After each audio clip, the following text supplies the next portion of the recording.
What else do you think I'm still left with? Then he replied in boldness and in quote, the gift of time. Then I said, okay, tell me about time. Then he started lecturing me about time. And in that, I captured two things that I call the top keys to understanding the gift of time. And the first one is time speaks to life, just like thirst calls for water by itself. Time releases volumes to your life if your life supplies what it has called. Everything that has a major role to play in your life, but not presented or done within its appropriate time, becomes a toxin in your life. In a later hour, he fragmented his entire lifespan, and at every point of fragmentation, he put a life treasure, but kept them dormant so that it cannot help, so that you should activate them to strengthen you as you transition to the next stage of life. Think about a project manager who planned ways of overcoming challenges in the different stages of his project implementation, but never implements them well.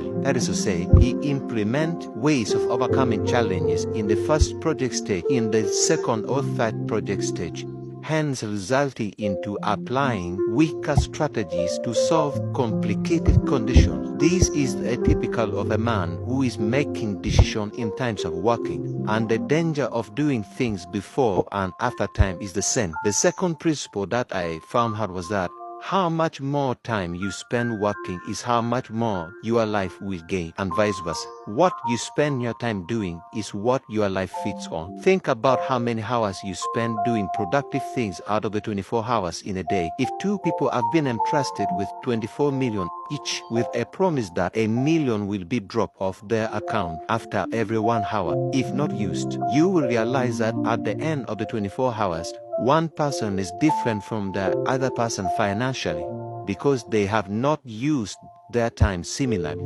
In Africa right now as it stands, the minimum hours an individual should use doing productive work out of the 24 hours, not to be a beggar, is 4 hours. And with full working hours, you can take care of yourself but not a family in Africa. In order to take care of a family, you need to work for 6 hours every day, except Sunday. With 6 hours, you can take care of your family but cannot afford quality education, medication, and accommodation. In order to afford that, you have to work 11 hours every day. With 11 hours of work, you can afford quality education, medication, and accommodation, but may not leave a footmark in the world when you are gone.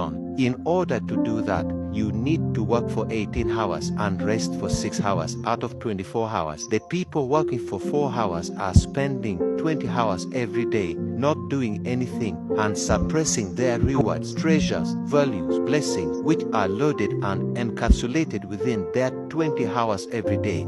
Such people are spending 25 days sleeping and moving around and working for 5 days in a month. How can such a kind of a person make it in life? Remember, the rate at which you are extravagant with your time is the rate at which you finish your life. My message is like this. The reason why you are poor or you are suffering is because your extravagancy of time already affected your life. So you need to increase your working hours every day. Then time will release its wealth that will overshadow your suffering and redeem you back on your feet. Simply because time was meant by nature to give back values to mankind after its full exploitation. Time symbolizes God's willingness to give you another chance after you fail. It is the only sign that God is not yet done with you, in particular because people without these opportunities are now without time. They are in the grave.